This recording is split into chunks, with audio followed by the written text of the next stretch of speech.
હું તો એમ કહું છું કે અખતરા કોઈ વાત ના કરાય જ નહીં, પછી રોતા નથી આવડતું. આપણે જેલમાં કોઈ માણસ હોય એને બાપુ આ સંસારની કે આ હરવા ફરવાની ખાવા પીવાની મોજ કરવાની કઈ જરૂર નહીં હોય, એને શોખ નહીં હોય. આપણને દુઃખ થાય ખરું આ 10 વરા 20 વરા 25 વરા જેટલી જેલ હોય એમને કોઈનું મોઢું નહીં જોવાનું, એક 4 દિવાલો વચ્ચે જિંદગી કાઢવાની. પણ બાપુ એવું પગલું ક્યારેક ક્રોધ માણસને ચડી જાય ને પગલું ભરી લે ને પછી પસ્તાવાનો વારો આવે. એક ભાઈને બાપુ વેચ જમીન હાટું હગો ભાઈ હગા ભાઈને મારી નાખે, એક જાય ઉપર ને એક જાય જેલમાં. એટલે જ સંતોએ કીધું કે ધરતી રાજા રામની કોઈની પૂરી કરી નહીં આશ, આની માથે કંઈક રાણા રમી ગયા ને કંઈક વિયાઈ ગયા નિરાશ. પછી જેલમાં પૂર્યો એની આપણે ખબર કાઢવા જાય ને તો એ શું કે ખબર, એ કે ઓલું પોસાવી ગયું જાય ભલે જાય પણ મને આમાં જ બારો કઢાવો. તો હવે વેચ જવા દીધી હોત તો તારે મોડું થઈ ગયું હોય. મારો કહેવાનો અર્થ એ છે સમયની હારે હાલો, સમય બડા બલવાન નહીં પુરુષ બળવાન. હમણાં કીધું તું ને વખતની બાપુ વાતું છે. અર્જુન જેવો બાણા વળી બાપુ આમ ગાંડીવની પણસ પકડીને છૂટી મૂકે ને કુરુક્ષેત્રના મેદાનના પડ ધ્રુજે, અને ભીષ્મની સામે બાપુ ઈ ઉભો રહે, બીજાની તાકાત નહીં, અને એ શિખંડીને આગળ રાખ્યો ને કે ભીષ્મની સામે ઉભું રહેવું. એટલે ઈ અર્જુન બાપુ હસ્તિનાપુરથી દ્વારકા જાતો તો લૂંટાઈ ગયો, સમય વિયો ગયો. એમ સમયની બલિહારી છે. સમય હારે હાલો, વર્તમાનમાં જીવો બાપુ. ભૂતકાળને ભવિષ્યકાળને સંભાળવાની જરૂર જ નથી. કહેવાનો મારો અર્થ કે જે સત્ય છે ને એને છુપાવ્યું છે કઈ. આ રામાયણ છે, રામાયણ તમે જો ઘણા બધા એમ કે લંકા હનુમાનજી હળગાવી. હું એમ કહું હનુમાનજી હળગાવી જ નથી. લ્યો બોલ, લંકા વાળાએ જ હળગાવી છે, હનુમાનજી હળગાવી. દિવાળી કોને મૂકી હતી? તા ઓલો બચવા હાટું માણા ભાગા ભાગ આપણને કોઈ હળગાવે ભાગા ભાગ ન કરવી. ગોદડા એમને જ વીટાડ્યા હતા, તેલ એમને રેડ્યું હતું, દિવાળી એમને મૂકી હતી. હનુમાનજી તો બચવા હાટું ભાગ્યા. હવે ગોદડા હળગતા વેરાણા લંકા હળગી, એમાં હનુમાનનો વાંક શું? હનુમાનજી લંકા હળગાવી, હનુમાનજી હળગાવી જ નથી. અને આખી દુનિયાને ખબર છે પાકું કોઈ કરતું જ નથી. બીજી વાત તમને કરું કે સીતાજી જનક મહારાજની દીકરી મિથિલા નરેશ હવે શિવ ધનુષનું ઘોડો કરીને ફરતા હતા. અને પછી જનક મહારાજ જોઈ ગયા કે હવે આ શિવ ધનુષને મારી દીકરી જો ઘોડો કરીને ફરતી હોય તો આના મૂર્તિયા હાટું શું, આના માટે મૂર્તિઓ મારે કેવું ગોતું. એટલે પછી સંયમવર રચવાનું નક્કી કર્યું કે આ ધનુષને જે ભાંગે એને મારી દીકરી વરમાળા પહેરાવે.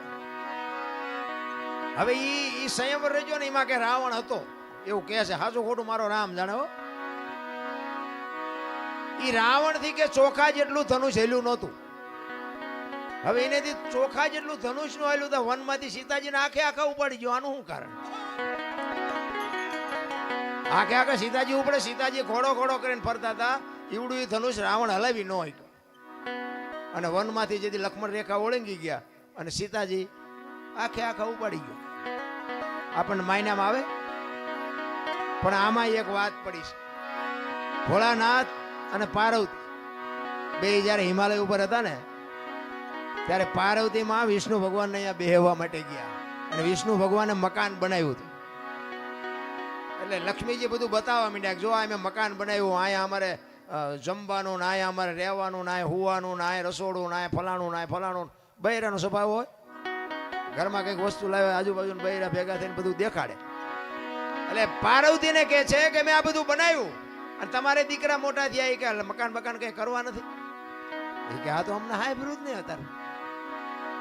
પાર્વતી ઘરે આવીને ભોળાનાથને કહે છે કે પ્રભુ મકાન આપણે નથી કરવું, આ છોકરા મોટા થઈ ગયા. ભોળાનાથ વિચાર કરે ખરું મકાન નું અત્યાર સુધી કોઈ ધ્યાન મગજમાં આવ્યું જ નહોતું, અત્યારે ક્યાં આવ્યું. એટલે કે વિષ્ણુ ભગવાન ને અહીંયા બેહવા ગઈ હતી, એમને કે સુંદર મજાનું મકાન બનાવ્યું કે આપણે નથી બનાવવું. એટલે કે એ વાત સાચી તમારી, પણ કે આપણી પાસે પૈસા નથી. હું તમને ભભૂતિ આપું, ભભૂતિ લઈને જાઓ વિષ્ણુ ભગવાન ભાઈ એના બરોબર હોનું લઈ આવ્યો અને હોનું વેચીને આપણે મકાન કરીએ, કારણ કે આપણી પાસે પૈસા છે નહીં. ભોળાનાથ ને ખીસું જ નહોતું, પૈસા ક્યાંથી હોય રાખવા જ. એટલે ભભૂતિ આપીને એટલે પાર્વતી કહે છે કે આટલી ભભૂતિમાં કેટલું હોનું આવશે, કે પણ લઈ તો જાઓ, એટલું તો લઈ આવો, પછી કંઈક આગળ જોઈશું. એ ભભૂતિ લઈ અને પાર્વતીમાં ગયા છે અને ત્યાં જઈ અને પછી કીધું કે આના બરોબર અમને હોનું આપો. હવે સાબડા મૂક્યો, ભોળાનાથની ભભૂતિ ઊંચી થાય. બાપુ હોનાના ઢગલા મીડ્યા કરવા હો, ગાડા ભરી ભરીને હોનું મીડ્યું જવાનું, સાબડું ઊંચું ન થાય. હવે અહીંયા ઢગલે ઢગલા થયા હોનાના. પછી કે આટલું બધું હોનું જતા ઈંટું પાણાનું શું માથાકૂટ કર્યું, હોનાનું જ બનાવાય નહીં. એ હોનાનું મકાન બનાવ્યું અને વાસ્તુ પૂજન કરવા માટે તેથી સારામાં સારો ને વિદ્વાનમાં વિદ્વાન બ્રાહ્મણ રાવણ, એ રાવણને બાપુ અહીંયા વાસ્તુ પૂજન કરવા માટે બોલાયો. એ વાસ્તુ પૂજન કર્યું ને પછી ભોળાનાથને તો ખબર, એ તો બાપુ ત્રિલોકનો નાથ, એને ન ખબર હોય. એટલે પેલા પાર્વતી પાસે ગયા કે આ ભૂદેવને શું આપશું આપણે દક્ષિણામાં? એ કે એને રાજી કરી દો, જે માગે આપી દે. એ કે જો જે માગશે આપી દે, પછી મારી માએ લોહી ન પીતા. કારણ કે હવે આપણે એક પ્લાસ્ટર કર્યું હોય તો બૈરું રાજીનું રેડ થઈ જાય, બદલે આખું હોનાનું મકાન એટલે બૈરું રાજી કેટલું હોય. એ કે એને જે જોઈએ આપી દો, પણ એનું મન છે જ નહોતું ભાઈ. એ કે વાંધો નહીં. અહીંયા ગયા, રાવણને કીધું ભૂદેવ બોલો હું આપું? એ કે જે આપવું એ આપો ને. કે ના તમે માગો એ આજ આપવું છે. એ કે આવું મારે એક મકાન જોયું છે. ભોળાનાથ કે તથાસ્તુ.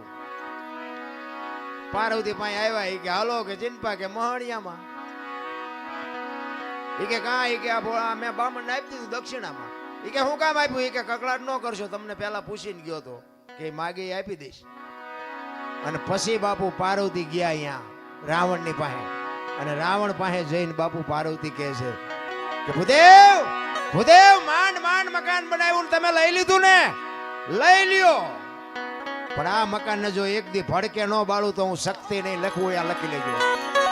આ સીતાજીને બાપુ અહીંયા જવાનું જ હતું. નકર સીતાજીની બાપુ એની સામે દ્રષ્ટિ પડે ને તો રાવણની રાખ બાપુ આ ધરતી ઉપર ન પડે, રાખ ઉડી જાય. ઈ દીકરી હતી સીતાજીને. તમે શું માનો છો? એની તાકાત જ નથી કે રાવણ એની સામે દ્રષ્ટિ કરે. અને રાવણે બાપુ સીતાજીને ઉપાડ્યા ને તારે માં કહીને ઉપાડ્યા છે કે માં તું આવ્યો ને તો મારો બાપ આવે, અને ઈ મને મારે ને તો મને મુક્તિ મળે, અને અહીંયા આવે ને તો મારી લંકા પવિત્ર થાય. બાપુ રાવણ જેવો તેવો નહોતો.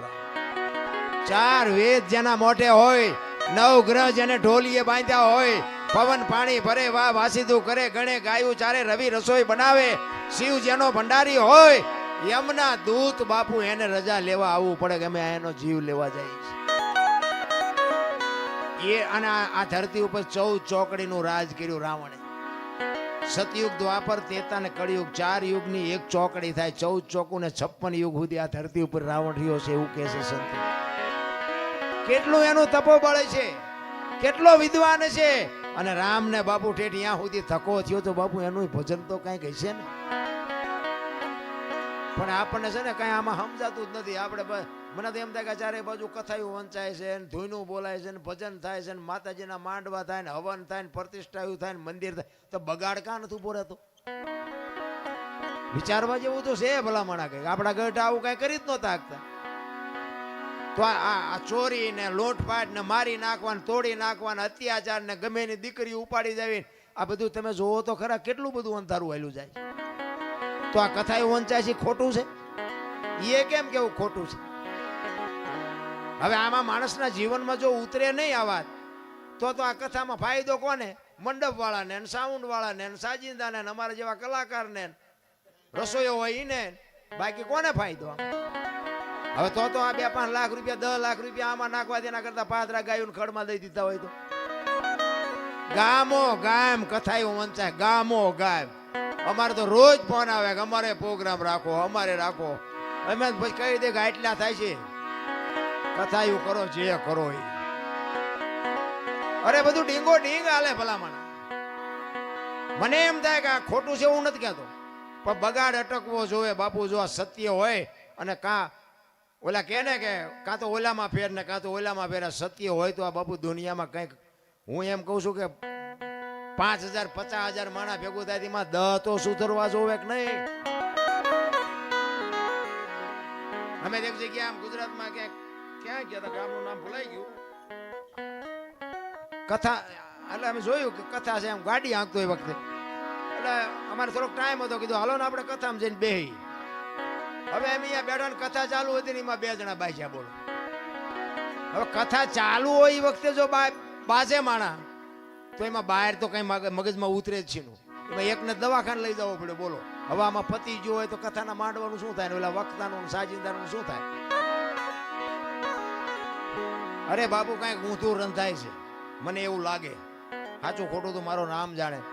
ખોટું છે એવું આપણે નથી કહેતા. રામ કથા ખોટી નથી, ભાગવત કથા ખોટી નથી, પણ આ અટકતું નથી. એટલે મને એમ થાય કે આનો કંઈક પાવર ઘટી ગયો હોય, ગમે એ થયું હોય. બાકી તો રામાયણ છે તો રામાયણ છે ભલા મને. એક હું તો એમ કહું છું, ઘરમાં એક રામાયણ નાનું મોટું પુસ્તક હોય ને, જિંદગીમાં કોઈ દી બાપુ મોળો પ્રસંગ ન આવે કરી. રામાયણ એવો ગ્રંથ છે ભલા. તુલસીદાસ મહારાજે રામાયણમાં એક સાખી લખી કે સુનહું ભરત ભાવી પ્રબળ જીવન મરણ જસ અપજસ નફો નુકસાના વિધિના વિધાન. જીવન મરણ જસ અપજસ નફો અને નુકસાના 6 વસ્તુ બાપુ હજી આજની તારીખમાં કોઈને ખબર નથી. આપણે આ દુનિયામાં આવ્યા કેવી રીતે કોઈને ખબર હોય તો મને કયો,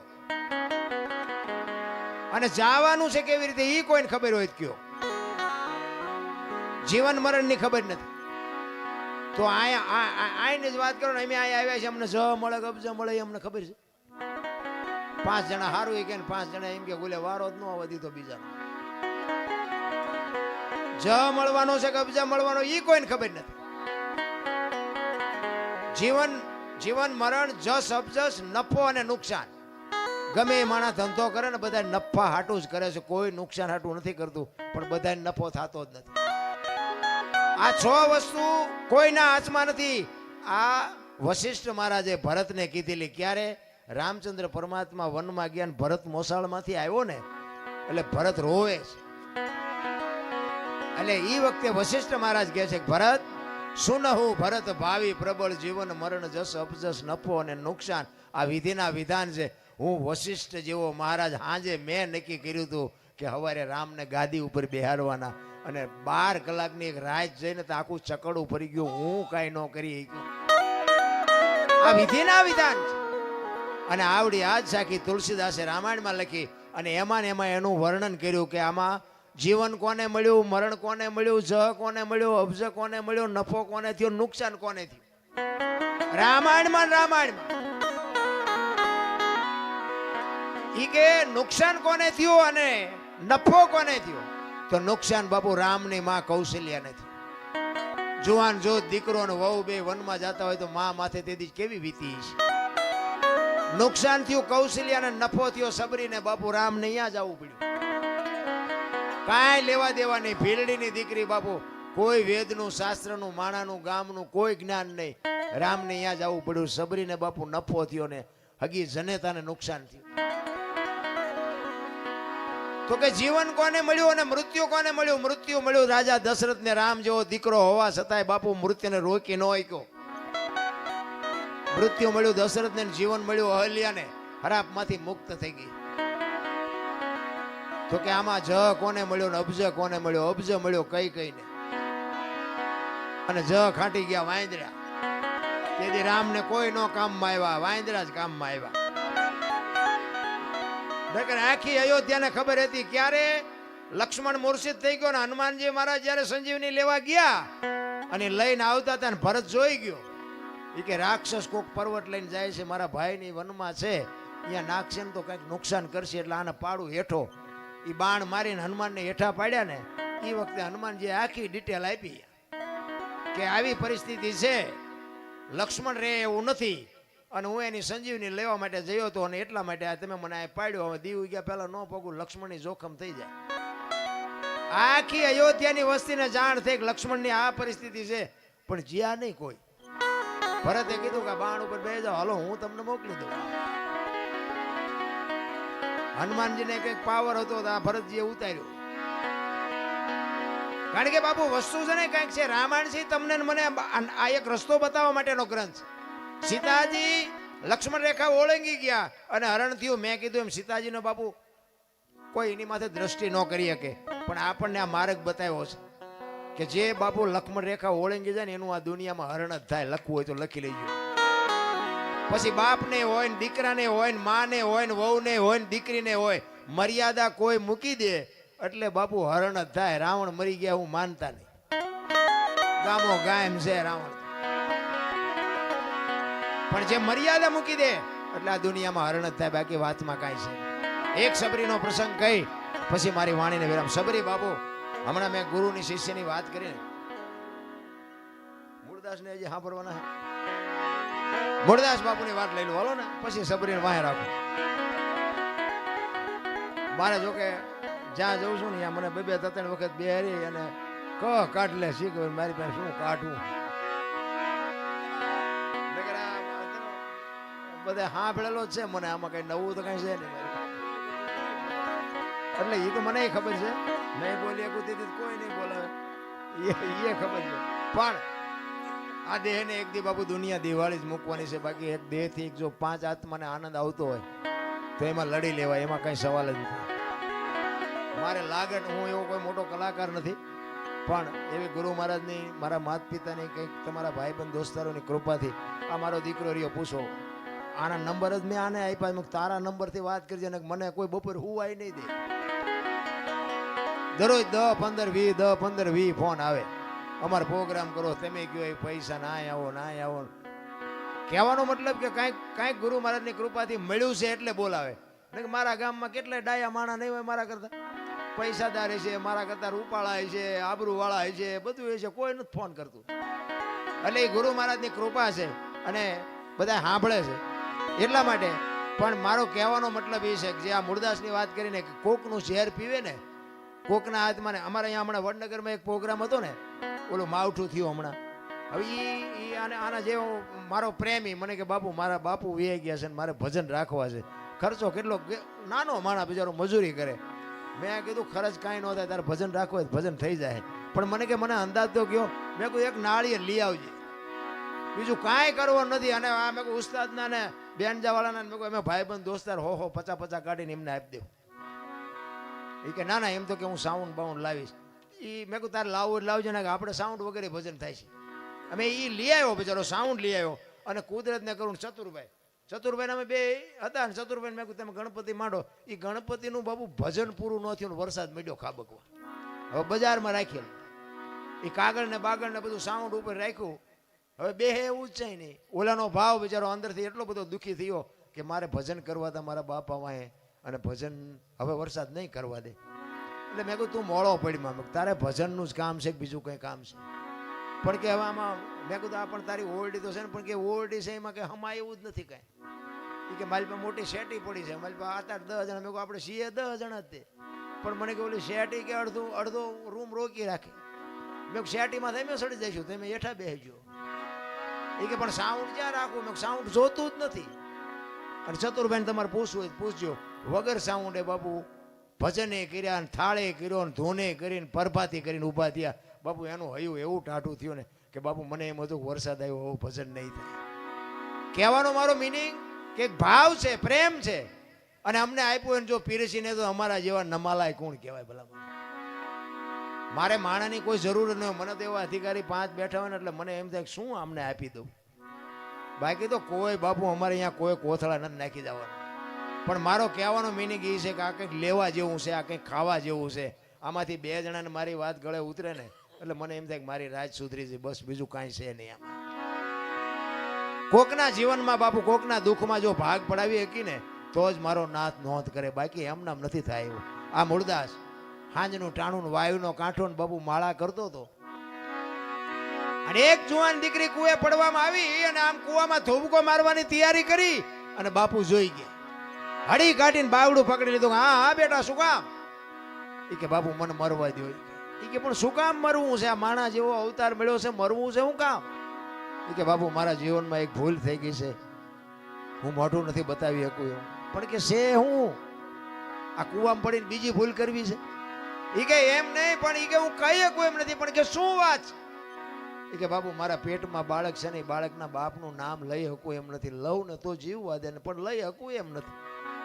કારણ કે એવા મોટા માણા હોય તો બાપુ આવા જ કોકને ધંધે લગાડે ને. એટલે મૂળદાસ બાપુ એમ કે છે કે તારા પેટમાં બાળક છે એનો બાપનું નામ લે તો તને જીવવા દે? કે બાપુ તો જીવવા દે. અને તેથી આ ભારતનો સંત બાપુ એમ કહેતો હોય કે કાલ તો ને તારું બાળક જો બચી જતા હોય તો અમરેલીની બજારમાં જઈને કહી દેજે કે મારા પેટમાં બાળક છે એનો બાપ મૂળદાસ છે, કહી દેજે જાય છે. આ તૈયારી આપણી એ કે પણ બાપુ તમે જાણતા નથી અમરેલી તમને મારશે. એ કે તું ને તારું બાળક બચી જતા હોય તો અમરેલી ભલે ને મને મારે. એ હવારમાં બાપુ ખબર પડી અને વાત બહાર પડી કે આ દીકરીના પેટમાં જે પાપ છે એ તો ઓલા મૂળદાસ બાપુનું. આખી દુનિયા કે બાપુ બાપુ કરતી અને આની આ દુનિયા હાથીની અંબાડીએ ચડાવે ને ક્યારે ઘટાડે બેહારે કોઈ ભરોસા નથી રહ્યા. એ અમરેલીમાં માથે મુંડન કરાવી ગધાડું બોલાવી અને જોડાનો હાર પહેરાવીને બાપુ અમરેલીમાં ફૂલેકો કાઢ્યું હો મૂળદાસ. મૂળદાસ બાપુ ગધાડા ઉપર બેઠા બેઠા વિચાર કરે કે વાહ ઠાકર વાહ, ત્યાં મારી માથે આજ ભજાડી પડી કે કાંઈ વાંધો નહીં, એક દીકરીને બાળક એ તો બચી ગયા ને. એનો નશો બાપુ એને કાંઈ નાનું નહોતું લાગતું.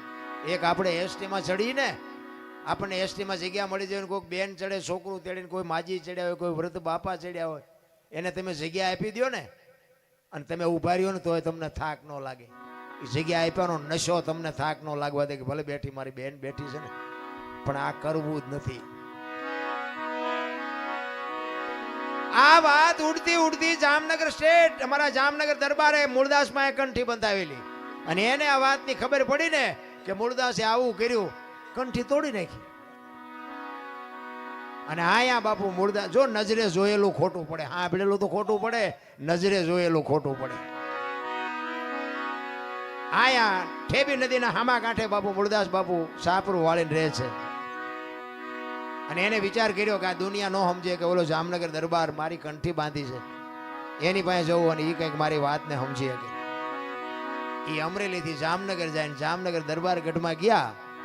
કીધું કે મારે બાપુને મળવું છે. બા સાહેબે કીધું બાપુ ઘરે નથી, ક્યાંય ગયા? એ કે ગામમાં મોટું મંદિર છે ને, અહીંયા બધા સંતો આવ્યા છે, મોટા મોટા મહાપુરુષો આવ્યા છે, અહીંયા કંઠી બંધાવા ગયા છે. એ કંઠી બંધાવા ગયા એમ કીધું ને બાપુ આ ફાટ્યો મૂળદાસ માથે. અરે તારી ભલી થાય તારી, આને મારી કંઠી તોડી નાખી.